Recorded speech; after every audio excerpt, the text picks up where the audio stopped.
Tuan Muhammad Sani bin Hamzah, Hulu Langat, silakan. Speaker, selalu salah speaker ni, Hamzan. Satu kasinan abadi, tiada tandingi, dia yang satu. Soalan saya nombor satu. Sila Menteri. Menteri tak payah menyanyi, terus jawab. Terima kasih Tan Sri Yang Dipertua. Terima kasih Yang Berhormat Hulu Langat Tuan Muhammad Sani bin Hamzan. Kementerian Pendidikan Malaysia sentiasa komited terhadap keperluan penyediaan kemudahan asas bagi menjamin keselamatan, keselesaan murid-murid serta warga pendidik di seluruh negara. Sehingga 27 September 2025, KPM telah menyalurkan peruntukan penyelenggaraan institusi pendidikan serta sumbangan bantuan penyelenggaraan termasuk inisiatif khas, dandas dan juga musolah sebanyak 1.65 juta ringgit bagi 48 buah sekolah di Parlimen Hulu Langat. Dalam konteks menangani isu bangunan daif di sekolah, di bawah belanjawan 2025, KPM telah memperuntukkan sebanyak 135 juta ringgit di bawah program Ubah Suai Naik Taraf USNT, institusi pendidikan KPM di seluruh negara, dan khusus bagi bangunan sekolah yang dikategorikan sebagai skala 6 untuk dinaik taraf bagi mengelakkan bangunan tersebut dikategorikan sebagai bangunan daif atau pada skala 7.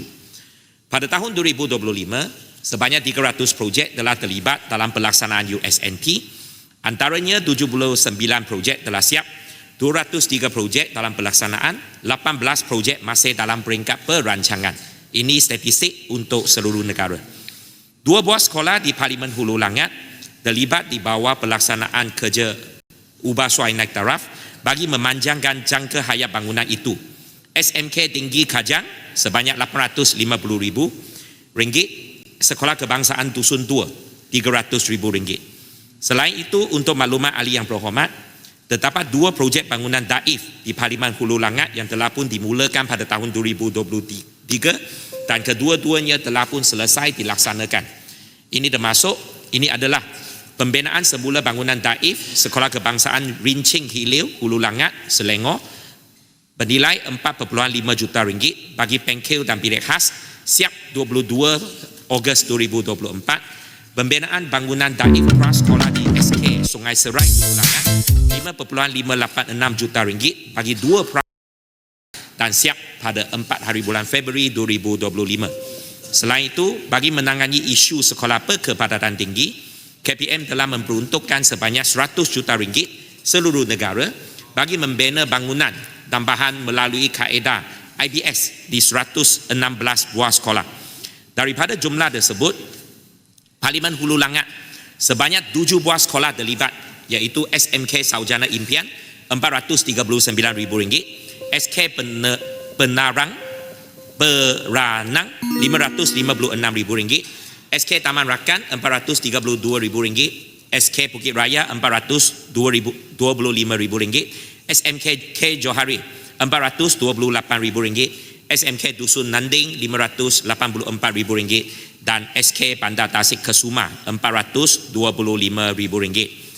Cadangan pembinaan sekolah baharu di Semenyih ataupun di Parlimen Hulu Langat, KPM telah pun diluluskan sebanyak 7 projek di Parlimen Hulu Langat sepanjang IMK 12. Kelulusan diberikan melibatkan pembinaan 2 buah sekolah baharu, iaitu SMK Bandar Sri Putera 2, SK Alam Sari. Selain itu, KPM juga telah diluluskan 5 projek perolehan tanah, 2 di Tapak Eco Majestic, 1 di Anjung Saujana, Serin Heights dan juga Prima Saujana. Sekian, terima kasih Tan Sri Yang Dipertua. Silakan Hulu Langat. Terima kasih Yang Berhormat Menteri. Tahniah dan sabar juga kita ucapkan kepada Kerajaan Madani kerana peruntukan tahun depan ni hampir 38 buah sekolah baru akan dibina. Cuma saya nak tanya kepada Yang Berhormat Menteri, yang pertamanya soal berkaitan dengan keperluan kami lah khususnya di Parlimen Hulu Langat ni, selain disebutkan tadi oleh Yang Berhormat Menteri. Yang pertamanya, sekolah menengah di Prima Saujana, tapak dah ada dah, tanah dah ada, tapi memang keperluan dibina sebuah sekolah menengah di Taman Prima Saujana Kajang dan juga sebuah sekolah menengah lagi di Pekan Sebenyih. Sebab sekolah menengah kebangsaan Engku Husin sekarang ni memang sekolah itu sangat padat. Kemudian sebuah sekolah lagi di Bandar Bukit Mahkota. Sekolah ni terbengkalai. Jadi saya nak tahulah jawapan daripada Yang Berhormat Menteri soal berkaitan dengan bila projek sekolah menengah di Bandar Bukit Mahkota ini akan disegerakan bagi proses pembinaannya. Kemudian soalan saya yang terakhir soal berkaitan dengan timeline permohonan peruntukan bagi penyelenggaraan sekolah-sekolah. Cuma Yang Berhormat Speaker saya nak tanyalah, ataupun petua daripada Yang Berhormat Speaker ni, sebab Tasik Gulugu dia dah dipecat daripada parti. Cuma nak tahu kedudukannya di mana selepas ini. Terima kasih kepada Yang Berhormat Tan Sri Speaker. Baik, silakan Menteri. Terima kasih Tan Sri Speaker. Terima kasih soalan tambahan daripada Yang Berhormat Hulu Langat. Yang ketiga itu saya dah boleh jawab. Saya jawab dua-dua yang asal tu. Nombor satu berkenaan dengan sekolah-sekolah baharu yang diminta.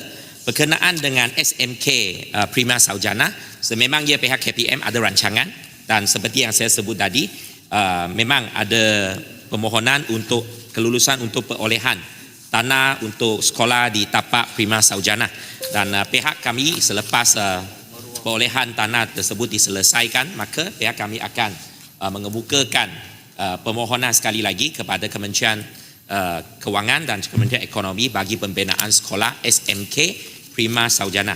Berkenaan dengan dua sekolah yang lain yang tadi sebut, saya minta supaya jawapan tertulis diberikan supaya lebih banyak maklumat dan lebih tepat maklumat ia dapat diberikan. Soalan kedua berkenaan dengan timeline bagi peruntukan penyelenggaraan. Apabila kita sebut berkenaan dengan permohonan peruntukan penyelenggaraan, kita ada dua. Untuk sekolah kerajaan, ia dibuka melalui sistem IMIS, yang mana pihak sekolah sekiranya terdapat keperluan bolehlah membuat permohonan dalam sistem IMIS. Mungkin pihak Yang Berhormat Hulu Langat pun boleh memberikan nasihat kepada sekolah sekiranya ada permintaan sebegitu. Untuk sekolah pantuan kerajaan, Tan Sri Yang Dipertua, permohonan sumbangan untuk bantuan penyelenggaraan bagi sekolah pantuan kerajaan sejumlah 1,922 buah sekolah ada, termasuklah HKC, HKT, sekolah berbalik, sekolah agama. Bolehlah dibuat mulai pada peruntukan untuk tahun hadapan 2026, bolehlah dibuat mulai 1 hari bulan Disember 2025. Dulu selalunya permohonan dibuka pada bulan 4, bulan 5 hadapan, dan selalunya terdapat kelewatan dari segi kelulusan dan pelaksanaan projek. Sekarang di bawah Kerajaan Madani, kita awalkan tarikh tersebut, dan sejak tahun lepas 1 hari bulan Disember boleh dikemukakan pada tahun ini juga untuk peruntukan pada tahun hadapan. Juga pada 1 hari bulan Disember 2025 bolehlah sekolah-sekolah pantuan kerajaan memohon peruntukan bagi tahun 2026 supaya dapat dilaksanakan. Terima kasih Tan Sri Yang Dipertua. Baik, saya jemput Sabak Bernam. Terima kasih Tan Sri Yang Dipertua. Sekolah daif bukan hanya tentang fizikal bangunan. Istilah daif bermaksud tidak termasuk bumbung bocor dan sebagainya, tetapi merangkumi kedaifan infrastruktur asas pendidikan moden seperti capaian internet, kerana diperlukan oleh guru-guru kaedah pengajaran moden digital dan juga pada pelajar untuk akses berbagai sumber. Soalan saya, adakah kementerian kerajaan ada mempertimbangkan untuk menggunakan teknologi satelit orbit rendah ataupun LEO untuk menggantikan talian fiber, terutama di kawasan-kawasan yang sekolah daif di luar bandar. Kalau menggunakan talian fiber mungkin kosnya lagi tinggi, kan, dalam merentas gunung gandang dan sebagainya, kan. Adakah kerajaan mencadangkan perkara yang saya sebutkan tadi, terutama di sekolah-sekolah luar bandar lah, bukan banyak pun, kan. Terima kasih. Sila Menteri.